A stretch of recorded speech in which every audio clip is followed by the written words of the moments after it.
Bonjour. Voilà, donc aujourd'hui, comme je l'ai promis, on va continuer sur la nouvelle naissance ou la nouvelle identité en Jésus-Christ. Donc hier, on avait dit que une semence, une parole de Dieu, donc vient féconder un cœur bien disposé pour donner naissance à un nouvel esprit. C'est ce qu'on appelle la nouvelle naissance.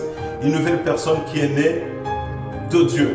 Maintenant, regardons, faisons un zoom sur la nouvelle identité de cette personne qui vient de naître. Alors, il est intéressant de noter que, par exemple, dans Daniel 12:1, on parle d'un livre, le livre de vie. En fait, c'est un registre au ciel. C'est-à-dire que s'il y a une nouvelle naissance, si vous croyez dans votre cœur que vous confessez Jésus-Christ de votre bouche, en fait, d'office, il y a une nouvelle naissance, donc il y a un nouvel esprit qui est créé, qui est en vous. Et en fait, au ciel, vous êtes inscrit comme étant un citoyen du ciel. Donc, vous avez une identité. C'est vraiment extraordinaire. Béni soit Dieu pour ça. D'ailleurs, le livre de Jean aussi nous en parle.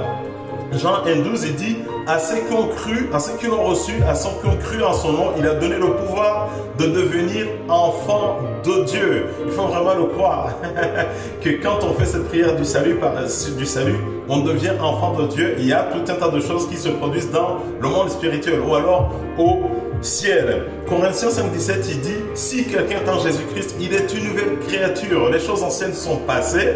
Voici toute chose est devenue nouvelle. » C'est pour ça que vous allez voir certaines personnes qui expérimentent la nouvelle naissance devenir différents, complètement différents en fait de ce qu'ils étaient auparavant. Alors, qu'est-ce qui se passe réellement dans notre vie, donc dans la vie que nous voyons en réel?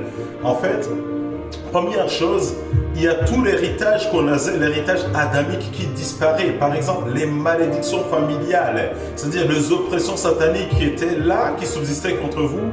La Bible dit qu'il les a, donc il a détruit l'acte dont les ordonnances nous condamnaient, toutes ces malédictions-là, à partir de ce que vous naissez quand vous naissez de Dieu, ces condamnations disparaissent.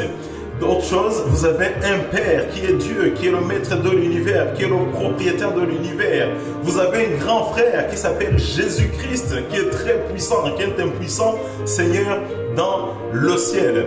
Voilà donc pour la nouvelle identité, les caractéristiques de quelqu'un qui est né de nouveau, qui est inscrit dans le royaume de Dieu. Nous allons continuer demain par sa grâce. Très bonne journée et que le Seigneur vous bénisse.